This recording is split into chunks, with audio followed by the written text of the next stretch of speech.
Doctor Zakir Naik যখন WBCS পরীক্ষা তিনি যখন মেডিকেল ডক্টর পাশ করলেন 2 বছর তিনি চাকরি করেছেন ডাক্তার হিসাবে। চাকরি করার পরে ডক্টর উইলিয়াম ক্যাম্বেল নাম শুনেছেন? উইলিয়াম ক্যাম্বেল আমেরিকার একজন বিশেষজ্ঞ, যিনি কোরআনের বিরুদ্ধে বই রচনা করে যিনি PhD ডিগ্রি নিয়েছেন কোরআনের বিরুদ্ধে। তার মাতৃভাষা হচ্ছে আরবি। তিনি খ্রিস্টান একজন মিশনারি। পবিত্র কোরআনের 22টা তিনি ভুল ধরেছেন। কয়টা ভাই? 22টা ভুল ধরেছেন। বই বিজ্ঞানসম্মত ভুল। এই ভুল ধরা পরে গোটা আন্তর্জাতিক মিডিয়া তারা খবর পৌঁছিয়েছে যে মুসলিমদের কোরআনে ভুল আছে, বারবার প্রচার করেছে। দীর্ঘ 10 বছর ধরে এই উইলিয়াম ক্যাম্বেল যখন এত চ্যালেঞ্জ করে যে মুসলিমদের কোরআনে ভুল আছে, পৃথিবীর কোনো আলেম ওলামা মুফাসসির তারা একজনও তার এই চ্যালেঞ্জ খণ্ডন করার জন্য তার চ্যালেঞ্জকে গ্রহণ করে নাই। ডক্টর জাকির নায়েক যখন দেখছে ইসলামকে চ্যালেঞ্জ করছে, ডক্টর জাকির নায়েক তখন এই চ্যালেঞ্জের জবাব দেওয়ার জন্য সে পড়াশোনা শুরু করলো। তার মাকে গিয়ে বলছে, মা পবিত্র কোরআনে ভুল ধরেছে একজন বিজ্ঞানী, আমি এর জবাবটা দিতে চাই, আমি কোরআন নিয়ে হাদিস নিয়ে এখন গবেষণা করতে চাই। তখন তার মার কাছে পারমিশন চাইছে। তার মা তখন বলছে, বাবা তুই এমন একটা জিনিস চেয়েছিস, এটা আমি না করতে পারবো না, তুই যেটা ভালো মনে করিস তুই সেটাই কর। তার মা এই কথা বলেছে। ডক্টর জাকির নায়েক 4 বছর তিনি গবেষণা করেছে। গবেষণা করার পরে উইলিয়াম ক্যাম্বেলকে আবার চ্যালেঞ্জ করে যে আপনি যে চ্যালেঞ্জ করেছেন এটা আমি অ্যাকসেপ্ট করলাম। ইন্ডিয়া থেকে। উইলিয়াম ক্যাম্বেলের বাড়ি কোথায়? আমেরিকায়। উইলিয়াম ক্যাম্বেলকে ডক্টর জাকির নায়েক ইমেল করে পাঠিয়েছে যে আমার দেশে আপনাকে আসতে হবে না, আমি আপনার দেশ আমেরিকা শিকাগো শহরে যাব। ডক্টর জাকির নায়েক নিজে 2001 সালে আমেরিকার শিকাগো শহরে চলে গেছেন উইলিয়াম ক্যাম্বেলের সঙ্গে বিতর্ক করতে। ভাই উইলিয়াম ক্যাম্বেলের পরিচয় কি? তার মাতৃভাষা আরবি। চিন্তা করেছেন? কোরআনের বিরুদ্ধে বই লিখে PhD করেছে। তিনি একজন বিজ্ঞানী। কোরআনের সায়েন্টিফিক এরর ভুল ধরেছে কমপক্ষে 22টা। 8 বছর ধরে চ্যালেঞ্জ করেছে। কোন আলেম ওলামা পীর ফকিহ বা শায়েখ তার এই জবাব দেয় নাই। ডক্টর জাকির নায়েক যখন আমেরিকার শিকাগো শহরে চলে যান, ঠিক সেই সময়ে গোটা আন্তর্জাতিক মিডিয়া সেই সময়তে টিভি চ্যানেলের দিকে তাকিয়ে আছে যে এখন কি হয়, এখন কি হয়, এখন কি হয়। কেন?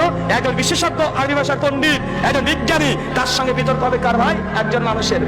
সাধারণ আলেম না। ডক্টর জাকির নায়েক আলেম না, সাধারণ জেনারেল শিক্ষিত একজন ডাক্তারের বিতর্ক। যখন উইলিয়াম ক্যাম্বেলের সঙ্গে বিতর্ক শুরু হয়, প্রায় 4 ঘন্টার অধিক বিতর্কের সময় উইলিয়াম ক্যাম্বেল প্রথম 40 মিনিট এসে বক্তৃতা দিচ্ছেন, কোরআনের আরবি ইবারত পড়ছেন, গ্রামার দিচ্ছেন, দেওয়ার পরে কোরআন থেকে 22টা ভুল বের করে দিয়েছেন। মানুষ হারাপ তাকিয়ে আছে যে কোরআনে বিজ্ঞানসম্মত ভুল 22টা বের করে দিয়েছে। ডক্টর জাকির নায়েক যখন সেকেন্ড টার্ম তিনি যখন বক্তৃতা দেওয়ার জন্য উঠেছেন, তিনি হাসতে হাসতে আসছেন। আশ্চর্য, হাসতে হাসতে উঠছেন। বক্তৃতা হাসনার পরে সে উইলিয়াম ক্যাম্বেলের প্রশংসা করছে যে উইলিয়াম ক্যাম্বেল যে কোরআন পড়েছে এর জন্য তাকে প্রথমে ধন্যবাদ জানাই। ভাই চিন্তা করেছেন কি কনফিডেন্স?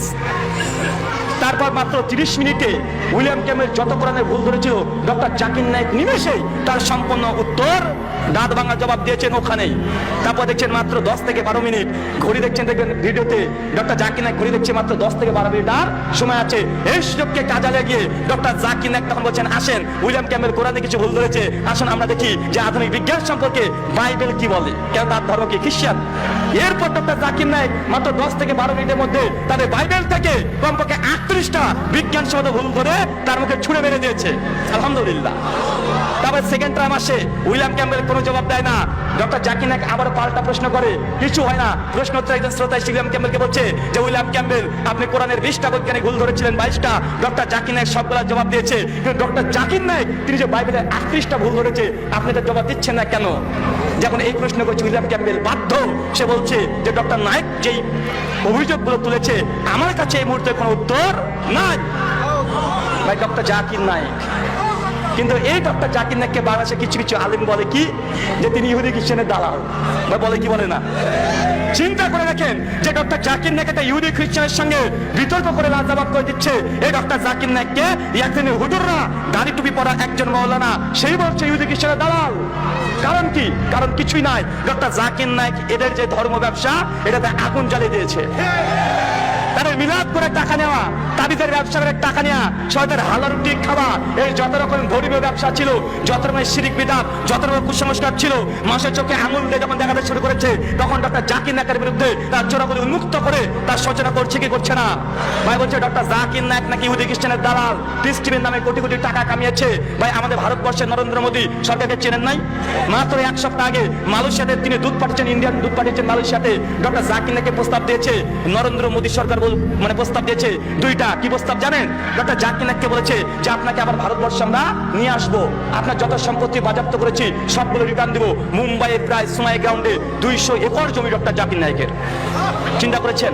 পিস টিভি আবার সম্পূর্ণ সম্প্রচার শুরু হবে, IRF ইসলামিক রিসার্চ ফাউন্ডেশন আবার চলবে, ডক্টর জাকির নায়েকের স্কুল আবার নতুন করে খুলে দেবে, ডক্টর জাকির নায়েককে একদম ক্লিন চিট দেবে ভারত সরকার, নরেন্দ্র মোদী।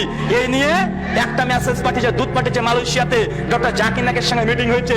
তো ডক্টর জাকির নায়েককে দুটো প্রস্তাব দিয়েছে। কি জানেন? ডক্টর জাকির নায়েককে নরেন্দ্র মোদী সরকারের পক্ষ থেকে বলেছে আপনাকে দুটো শর্ত যদি মেনে নেন তাহলে আপনার যত সম্পত্তি আছে সব ফেরত দেবো। শর্ত দুটো কি জানেন?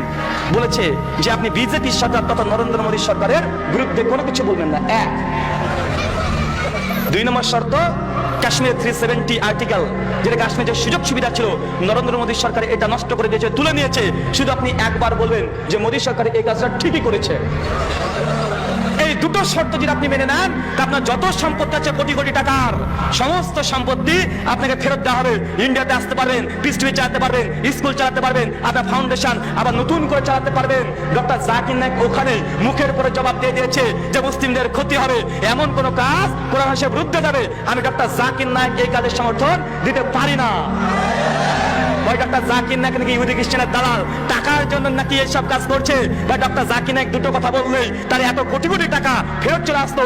ইন্ডিয়ার প্রধানমন্ত্রীর প্রস্তাব ডক্টর জাকির নায়েক লাথি মেরে উড়িয়ে দিয়েছে। তারপর হুজুররা বলছে ডক্টর জাকির নায়েক নাকি ইহুদি খ্রিস্টানের দালাল।